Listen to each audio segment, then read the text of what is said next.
cette vérité douloureuse que ton esprit doit connaître pour atteindre la vraie liberté, stoïcisme. Penses-tu vraiment que ton esprit soit prêt à entendre les vérités douloureuses qui ouvrent la porte de la véritable liberté?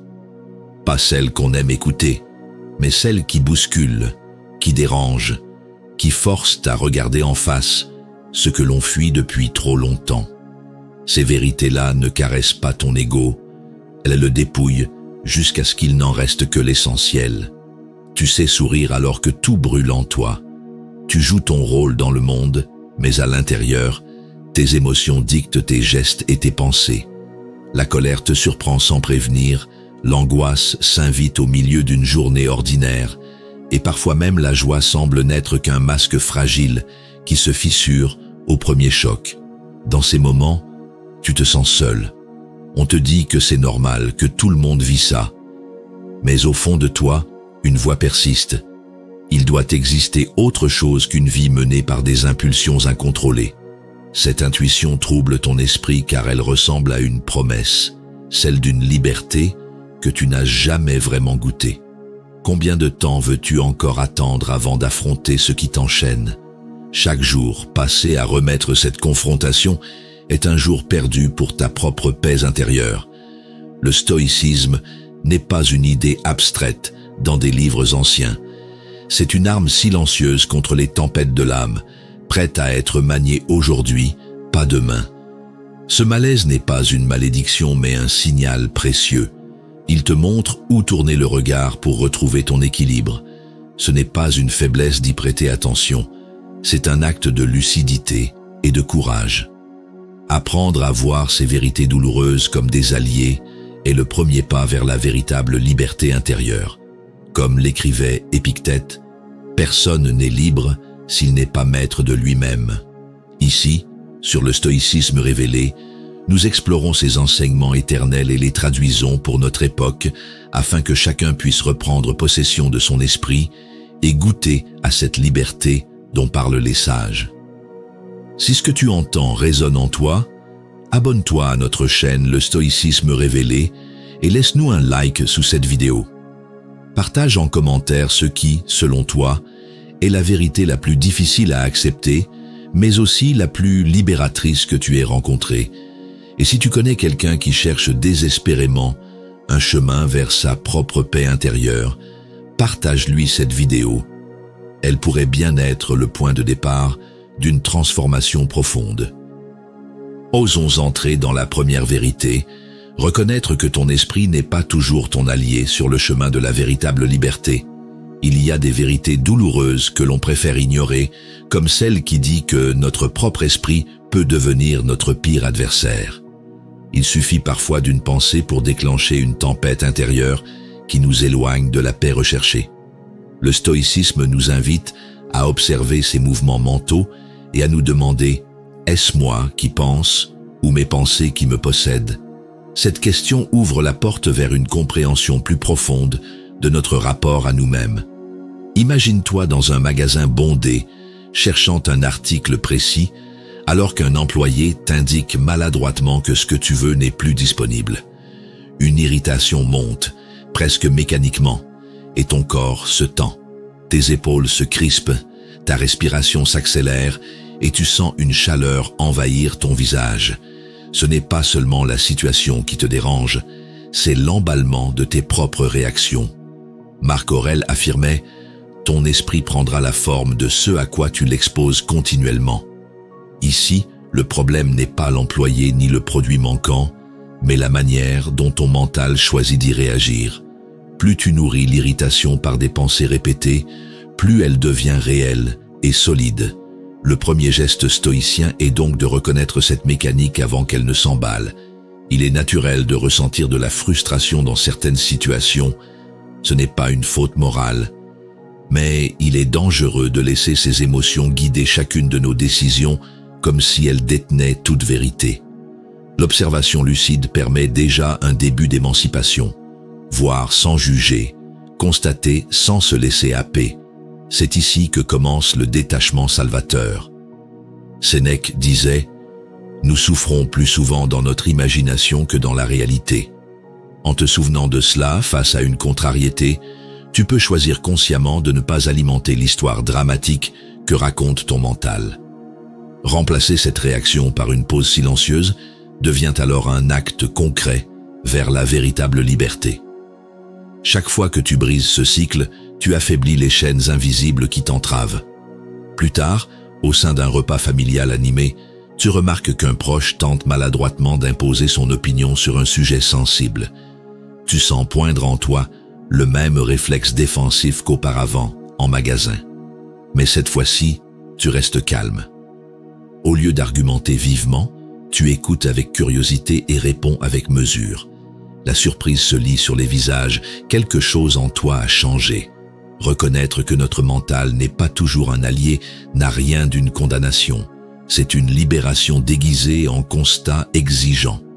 Chaque moment où tu refuses de te laisser gouverner par tes impulsions est une victoire invisible, mais puissante. Et dans cet espace intérieur nouvellement conquis, se prépare déjà l'accueil de la deuxième vérité, celle qui transformera encore davantage ta vision du monde et ta maîtrise personnelle. Retrouvons l'essence de la deuxième vérité.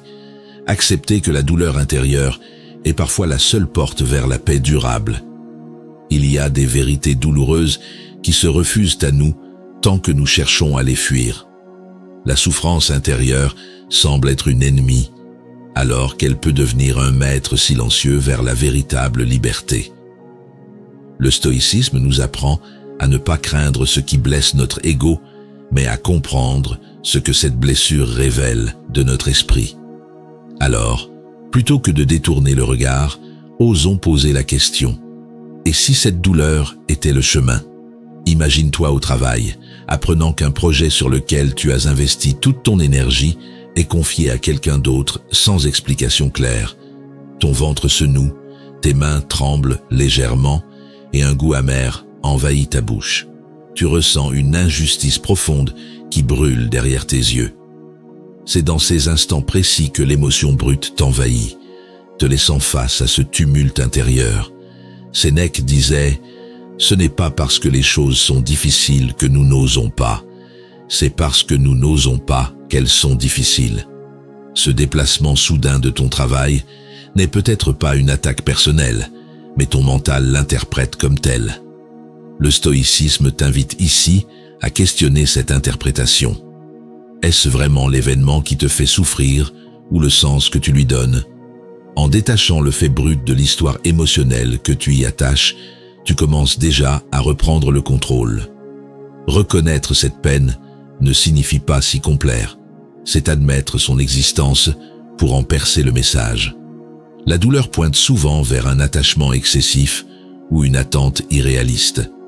L'esprit libre ne nie pas sa blessure, il l'examine avec lucidité pour y trouver la racine d'un trouble plus ancien. Ainsi, chaque inconfort devient une opportunité d'alléger ces chaînes invisibles. Marc Aurèle enseignait « Ce qui trouble les hommes, ce ne sont pas les choses, mais les jugements qu'ils portent sur ces choses. » En appliquant cette idée, tu peux transformer ta réaction instinctive en réponse consciente. Au lieu de chercher à étouffer ce malaise intérieur, observe-le comme un messager qui te guide vers plus de sérénité. C'est là que commence l'apprentissage patient, menant à une paix durable. Plus tard, dans un moment intime chez toi, tu repenses à cet épisode professionnel avec plus de recul. Tu réalises que ta valeur ne dépendait ni du projet, ni du regard des autres. Cette prise de conscience te surprend par sa douceur. Là où tu t'attendais à encore ressentir du ressentiment, c'est un calme inattendu qui s'installe. Aussi paradoxal que cela paraisse, accepter la morsure émotionnelle est parfois l'acte le plus libérateur qui soit. La douleur cesse alors d'être un obstacle pour devenir une porte vers un espace intérieur plus vaste. Et c'est dans cet espace gagné sur soi-même que se prépare déjà la rencontre avec une autre vérité, celle qui t'invitera à lâcher prise face à ce qui échappe à ton contrôle. Posons notre regard sur la troisième vérité. Comprendre que résister à ce qui est ne fait qu'alourdir les chaînes invisibles. Il y a des vérités douloureuses que l'on redoute plus que tout. Accepter que s'opposer obstinément à la réalité ne fait qu'augmenter notre souffrance. Ton esprit croit parfois se protéger en luttant contre ce qui existe déjà, mais il ne fait qu'épuiser ses forces dans un combat perdu d'avance. Le stoïcisme nous rappelle que la véritable liberté naît souvent de l'acceptation lucide, plutôt que de la résistance acharnée. Alors, comment cesser de renforcer nos propres chaînes invisibles? Imagine-toi coincé dans un bus, bloqué par un embouteillage interminable, alors que tu as un rendez-vous important à honorer. Tes mains se crispent sur la barre métallique, ton souffle se raccourcit et ton regard scrute nerveusement l'horizon, comme si cela pouvait accélérer le mouvement. Chaque minute qui passe semble alimenter une colère sourde et une anxiété montante. Pourtant, rien de ce que tu fais ne change le cours des événements. Épictète expliquait « Ne demande pas que les choses arrivent comme tu veux, mais veuille qu'elles arrivent comme elles arrivent, et tu seras heureux. Ce blocage sur la route n'est pas sous ton contrôle. Ta frustration vient du refus d'accepter cette évidence. En t'obstinant à vouloir que la situation soit différente, tu transformes un simple retard en supplice mental. La sagesse stoïcienne propose au contraire de déplacer ton attention vers ce qui reste entre tes mains. Reconnaître cette tendance à lutter contre l'inévitable ne signifie pas approuver passivement tout ce qui arrive. Cela veut dire choisir ses batailles avec discernement. Tu peux ressentir de l'agacement sans laisser cet agacement gouverner tes pensées ou tes actes. C'est en observant ce trouble intérieur avec clarté que tu peux décider consciemment de relâcher la tension inutile. Ce relâchement n'est pas une faiblesse, c'est un choix stratégique. Marc Aurèle affirmait « Si tu es affligé par quelque chose d'extérieur, la douleur n'est pas due à la chose elle-même, mais à l'évaluation que tu en fais. » Appliquer cette idée dans ta vie quotidienne, c'est apprendre à distinguer les faits bruts de l'histoire émotionnelle que ton mental leur associe. Lorsque tu identifies cette différence, tu ouvres déjà une porte vers une véritable liberté intérieure. L'acceptation devient alors une force active plutôt qu'une résignation subie. Plus tard, lors d'un repas en famille, où un proche annule soudainement un projet commun auquel tu tenais beaucoup, tu sens poindre la même tension. Mais cette fois-ci, au lieu de t'emporter ou de bouder, tu prends une inspiration profonde et choisis de te concentrer sur le moment présent avec les personnes autour de toi.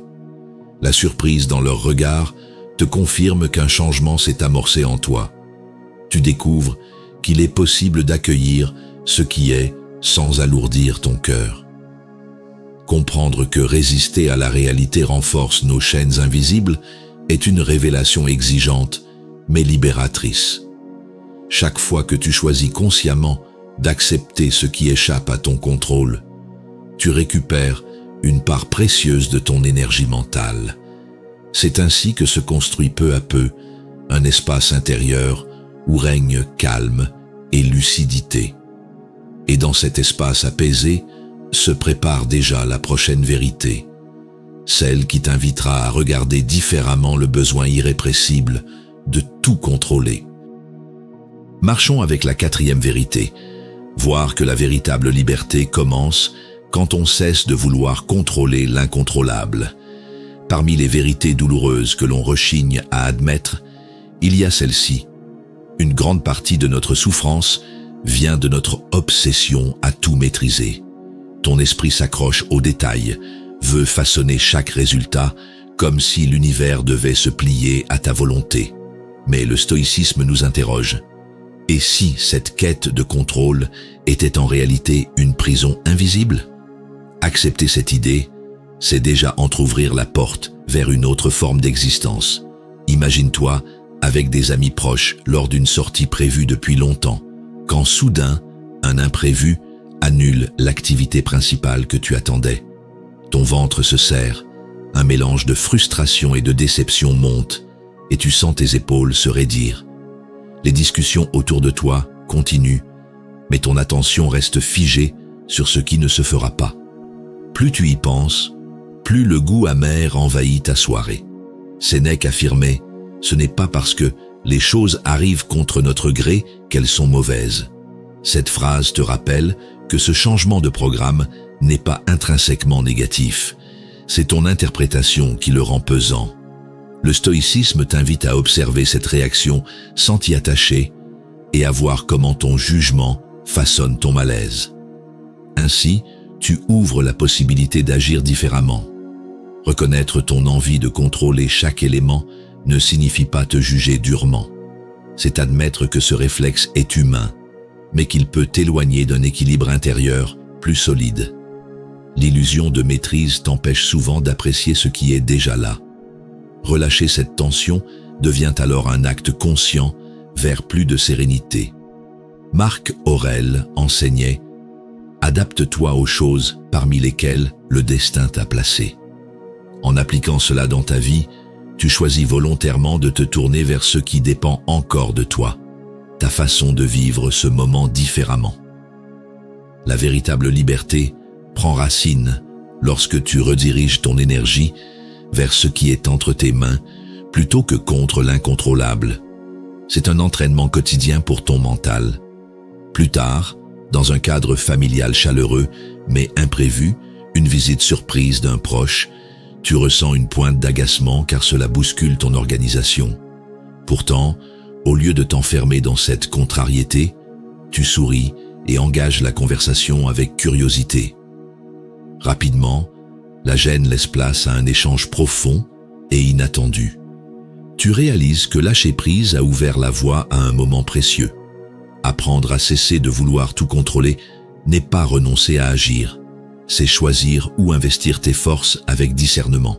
Chaque fois que tu relâches cette emprise mentale sur l'inévitable, tu élargis l'espace où peuvent fleurir calme et lucidité. Et c'est dans cet espace retrouvé que viendra s'inscrire la 5e vérité, prête à te montrer comment ton propre esprit peut être autant geôlier que libérateur. Relevons la 5e vérité. Admettre que ton esprit façonne ta prison autant qu'il peut ouvrir ses portes. Parmi les vérités douloureuses à affronter, celle-ci a le pouvoir de bouleverser. Une grande partie des limites que tu ressens ne sont pas imposées par le monde extérieur, mais par les murs invisibles que construit ton esprit. Le stoïcisme nous invite à voir que ces murs peuvent être abattus par la même force qui les a érigés. Si tes pensées peuvent t'enfermer, elles peuvent aussi t'émanciper. Alors, es-tu prêt à regarder en face cette dualité et à choisir consciemment la direction? Imagine-toi au travail, recevant une critique sur un projet auquel tu tenais particulièrement. Tes mains deviennent moites, ton cœur bat plus vite et un flot de pensées défensives envahit ta tête. Ils ne comprennent pas, ce n'est pas juste. Ce moment déclenche en toi une lutte intérieure entre l'envie de te protéger et le besoin d'écouter. Plus tu nourris la rancune, plus la pièce semble étroite autour de toi. Épictète expliquait « Ce qui trouble les hommes, ce ne sont pas les choses elles-mêmes, mais l'opinion qu'ils en ont. » Dans cet échange professionnel, ce n'est pas seulement la critique qui provoque ton malaise, c'est l'histoire que tu lui attaches. En acceptant de remettre en question ce récit intérieur, tu ouvres déjà une brèche dans tes barreaux mentaux. La première étape est donc d'observer cette construction sans chercher à la défendre immédiatement.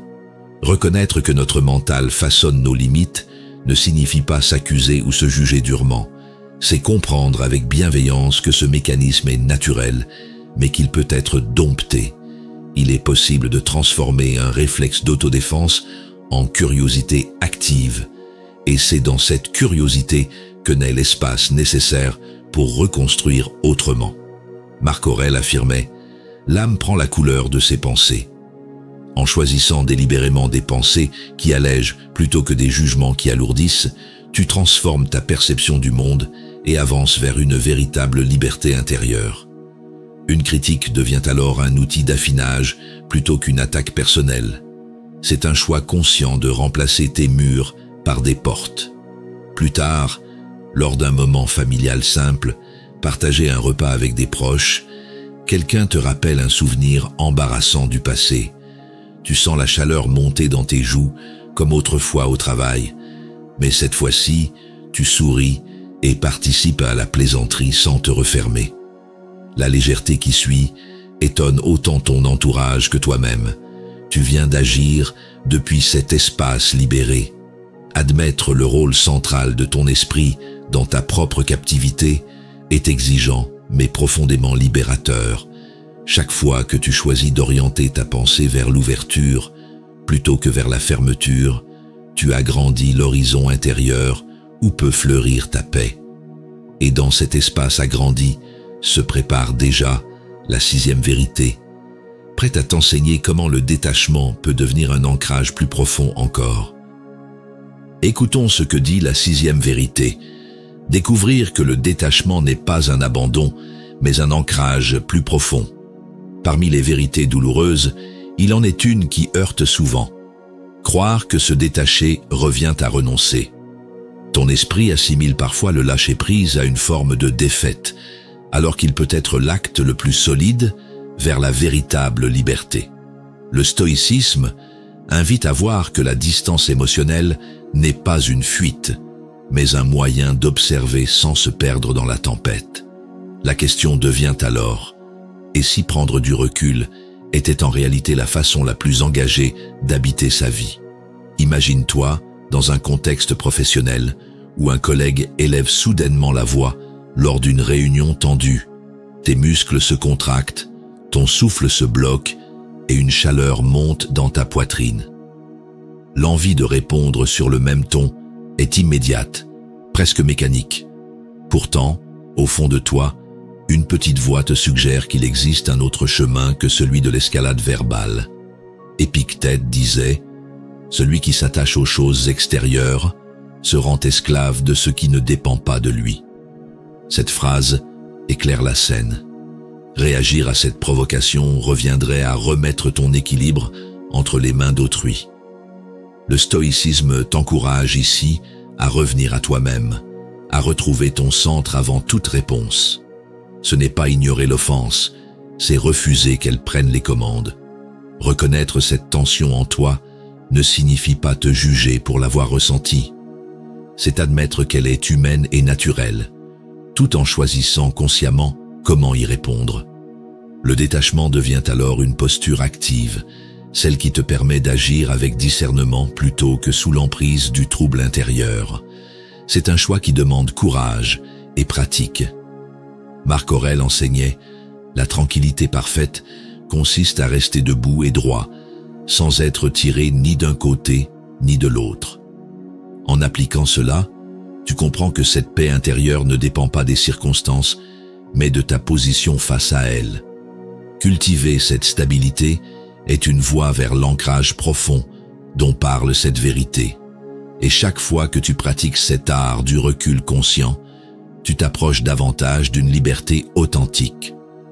Plus tard, dans un cadre familial simple, peut-être lors d'un repas où deux proches s'opposent vivement, tu ressens le même frisson d'énervement qu'au travail. Mais cette fois-ci, tu choisis de rester attentif sans intervenir inutilement. Tu observes les échanges avec curiosité et patience, et lorsque vient ton tour de parler, tes mots apaisent plutôt qu'ils n'attisent le conflit.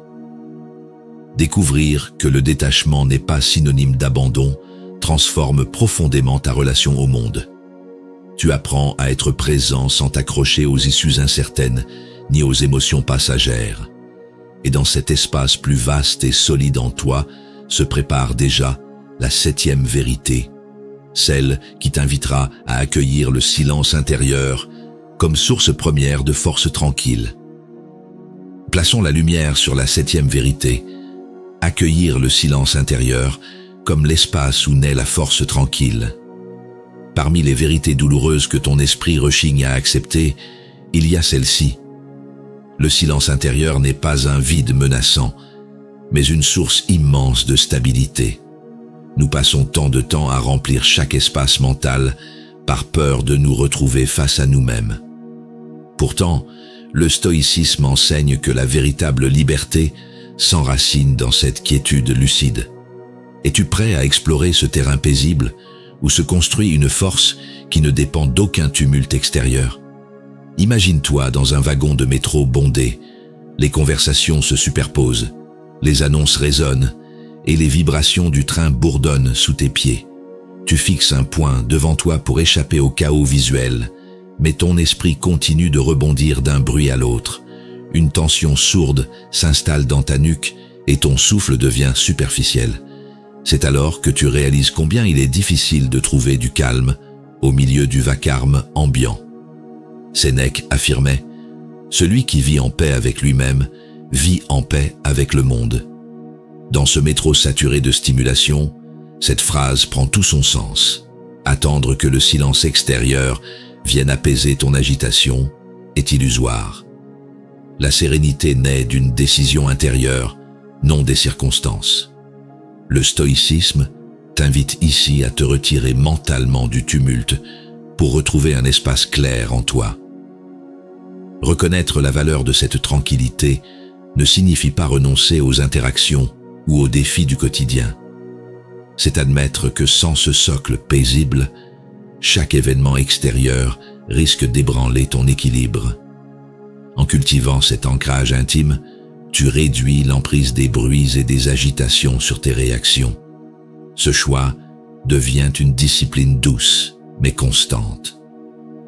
Marc Aurèle enseignait « Cherche à l'intérieur, c'est là qu'est la source du bien, et elle peut jaillir sans cesse si tu creuses toujours. » Appliquer ce conseil revient à pratiquer volontairement ces instants de retrait mental, même dans un environnement saturé. Peu importe où tu es physiquement, cet espace intérieur reste accessible si tu en fais une priorité consciente. Et c'est ainsi que s'installe peu à peu cette force tranquille. Plus tard, chez toi, alors qu'un membre de ta famille exprime son inquiétude avec agitation, tu sens cette ancienne nervosité vouloir reprendre le dessus. Mais cette fois-ci, tu inspires profondément et restes centré sur cette paix intérieure retrouvée plus tôt dans le métro. Tes mots sont mesurés et calmes, ce qui apaise aussi ton interlocuteur. Le changement est palpable, ta stabilité devient contagieuse. Accueillir le silence intérieur comme allié n'est pas fuir le monde, c'est y entrer avec plus de clarté et moins de chaînes invisibles. Cette pratique quotidienne transforme peu à peu tes réactions et t'ancre dans une présence solide. Et c'est dans cette présence apaisée que se dessine désormais un chemin durable vers ta propre liberté mentale et émotionnelle. Tout au long de ce chemin, tu as vu que les vérités douloureuses ne sont pas des obstacles mais des passerelles.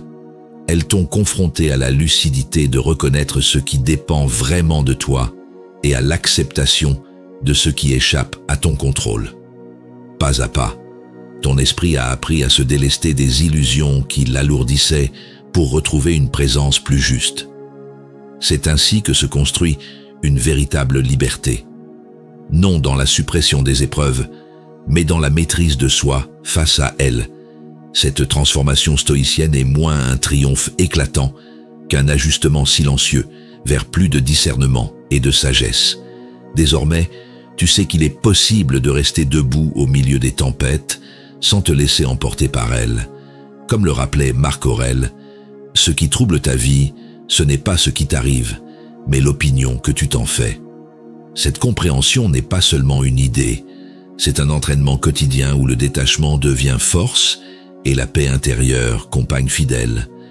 La pratique du stoïcisme dans le quotidien façonne un état d'esprit où la vertu guide les choix et où les circonstances extérieures perdent leur pouvoir d'asservir ton équilibre. C'est là que s'épanouit la véritable liberté que recherchent ceux qui marchent sur cette voie.